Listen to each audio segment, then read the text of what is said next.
Hello everyone, welcome back. Study ম্যাথমেটিক্সে প্রত্যেকে স্বাগত জানিয়ে পঞ্চম শ্রেণী থেকে তৃতীয় পাঠ পৃষ্ঠা নম্বর ৪৫ ভিডিও পাঠ নং ৪৩ করব। আজকে আমরা ৫ দাগের অঙ্কটি করব। দেবব্রত বাবু তার ৬ মাসের আয় দিয়ে ৭ মাসের খরচ চালান। ৬ মাস আয় করেন, যত টাকা রোজগার করেন ৬ মাসে, তার সেই রোজগারে সেই টাকা দিয়ে তার ৭ মাসের খরচ চলে। তারপর বলেছে তার মাসিক খরচ একক, দশক, শতক, হাজার, অযুত। এখানে হাজারের অযুত একসাথেই ধরব, একক আর দশক একসাথেই গণনা করব। তাহলে একক, দশক, শতক এটা যেহেতু একসাথে নিলাম, তাহলে হাজার ১২,২৭০ টাকা হলে মাসিক আয় কত? এখানে মাসিক কথার অর্থ হচ্ছে এক মাসের খরচ হচ্ছে, যদি এটা হয় তাহলে মাসে তার আয় কত ছিল সেটা আমাদের বের করতে হবে, মানে কত টাকা তিনি রোজগার করতেন। তাহলে লিখব ৭ মাসের খরচ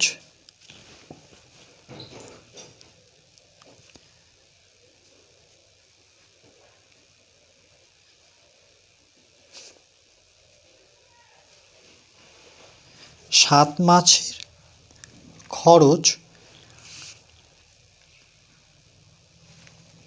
১২,২৭০ টাকা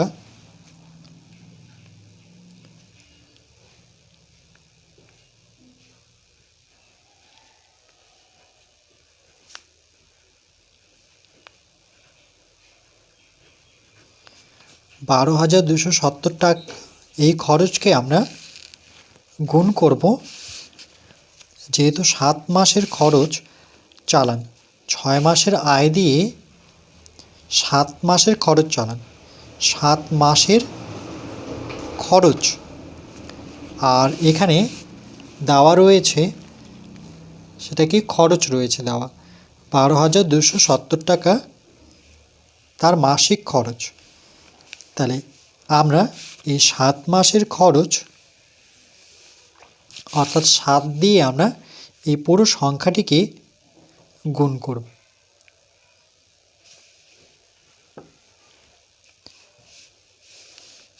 এবার কেন গুণ করব তার কারণ হচ্ছে এখানে মাসিক খরচ হচ্ছে, এক মাসে খরচ তার হয় ১২,২৭০ টাকা।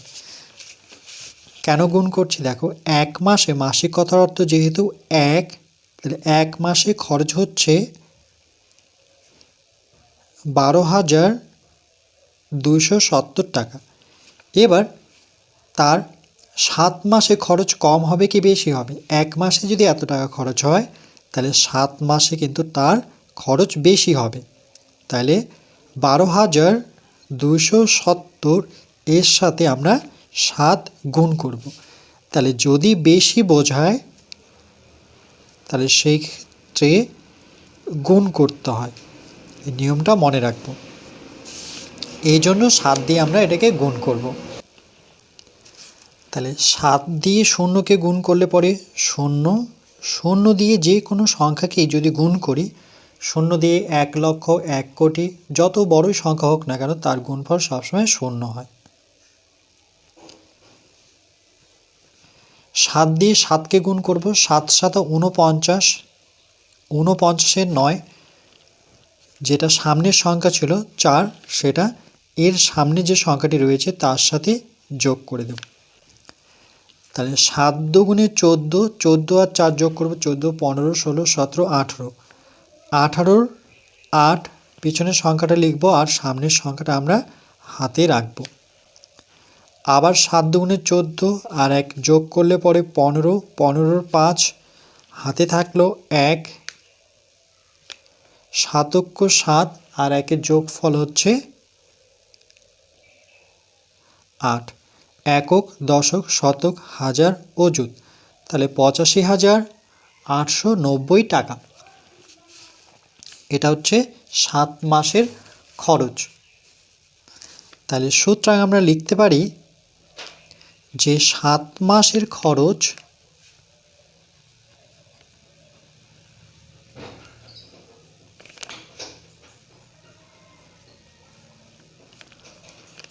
সমান 7 মাসের যেটা খরচ সেটা 6 মাসের আয়। তাহলে লিখব 7 মাসের খরচ সেটা হচ্ছে 6 মাসের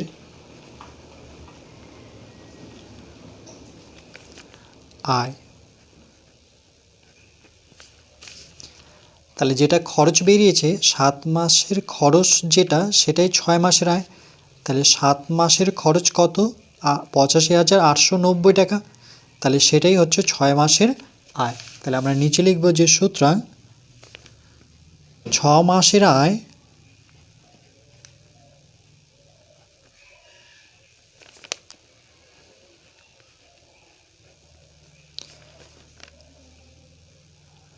সমান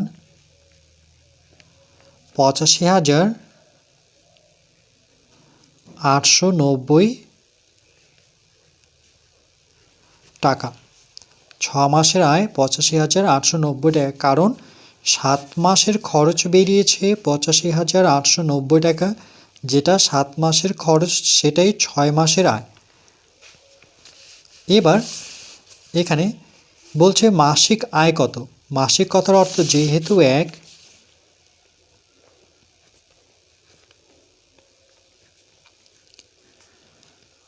মাসিক কথার অর্থ হচ্ছে 1। তাহলে 1 মাসে আয় কত সেটা আমাদের বের করতে হবে। 6 মাসে আয় যদি এত টাকা হয় তাহলে 1 মাসে আয়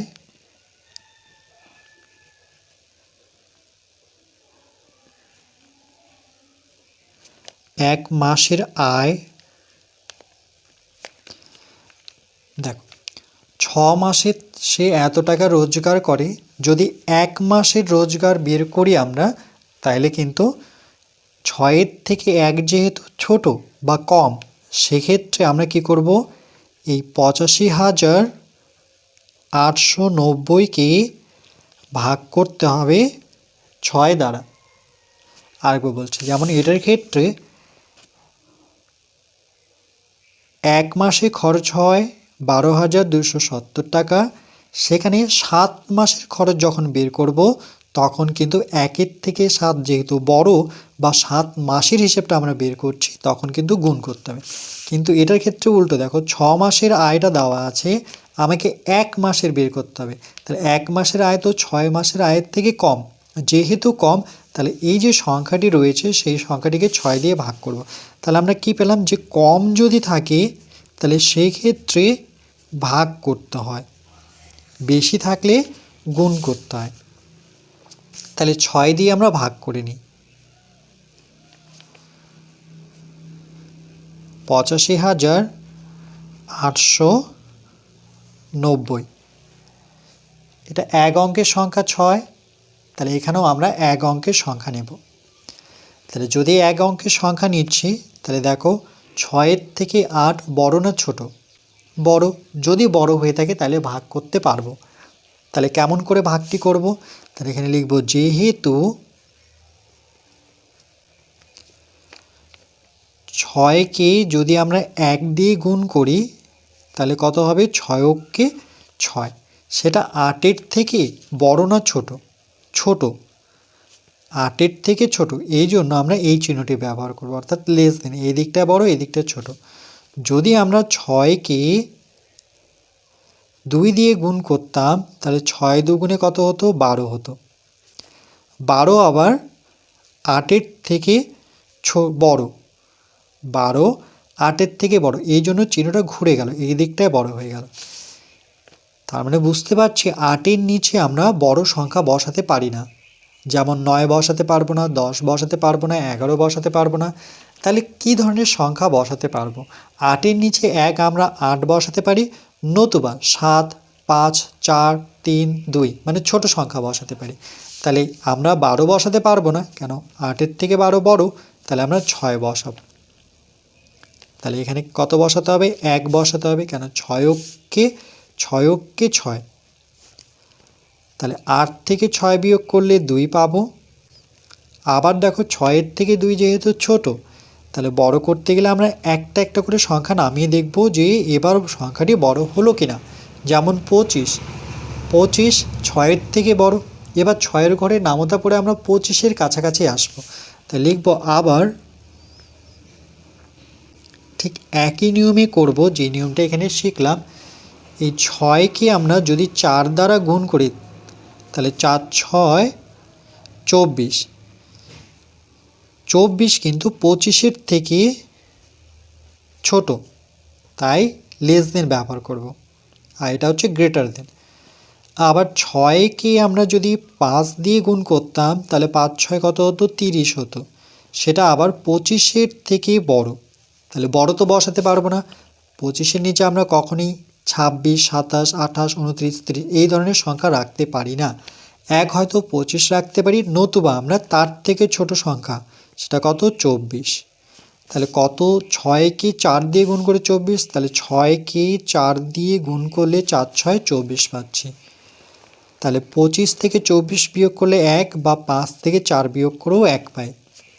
এবার দেখো 6-এর থেকে 1 যেহেতু ছোট, তাহলে বড় করার জন্য আমরা পরে সংখ্যা দেখতে পাচ্ছি, তাহলে একটা একটা করে সংখ্যা নামাবো। এবার নামবে 8। এবার 6-এর ঘরে নামতা পড়লে 18 পাওয়া যায়। কি করে পাবো, দেখো 6 অক্ষ 6, 6 দুগুণে 12, 3 6 18।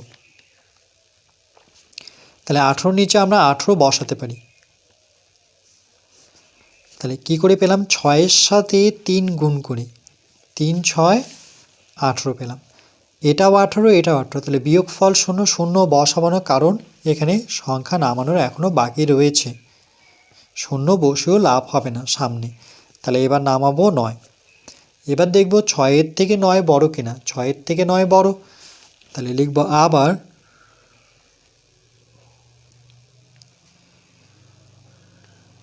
6 দিয়ে যদি আমরা 1কে গুণ করি তাহলে কত পাচ্ছি, 6 অক্ষ 6, সেটা 9-এর থেকে বড় না ছোট, সেটা 9-এর থেকে ছোট।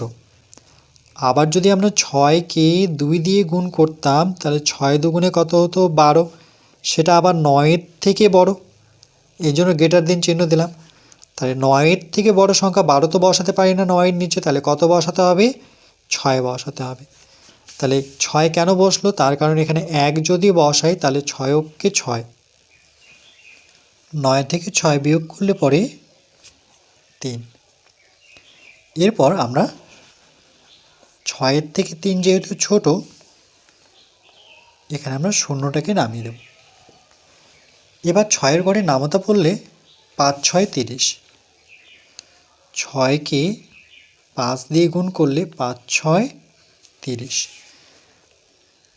তাহলে এখানে 30 বসাবো, এখানে 5 বসাবো, কেন, 5 6 30। বিয়োগ করলে পরে বিয়োগ ফল হচ্ছে 0। তাহলে 1 মাসে আয় হচ্ছে তার একক দশক শতক হাজার অযুত 14,315 টাকা। তাই লিখব সুতরাং 1 মাসের আয়, 1 মাসের আয় সমান 14,315 টাকা। কিন্তু এখানে প্রশ্নে বলেছে মাসিক আয় কত, তাহলে এখানে 1 মাসে না লিখে আমরা লিখব অর্থাৎ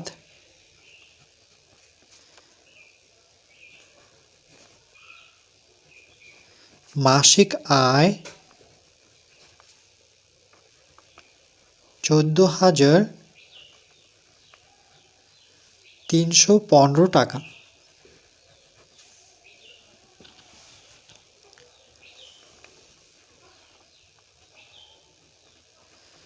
যখনই মাসিক কথাটা থাকবে তাহলে সেক্ষেত্রে আমরা কিন্তু 1 মাসের হিসেবটা বের করব।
এরপর পরবর্তী পাঠ নাম্বার 44-এ আমরা পৃষ্ঠা নাম্বার 46 করব।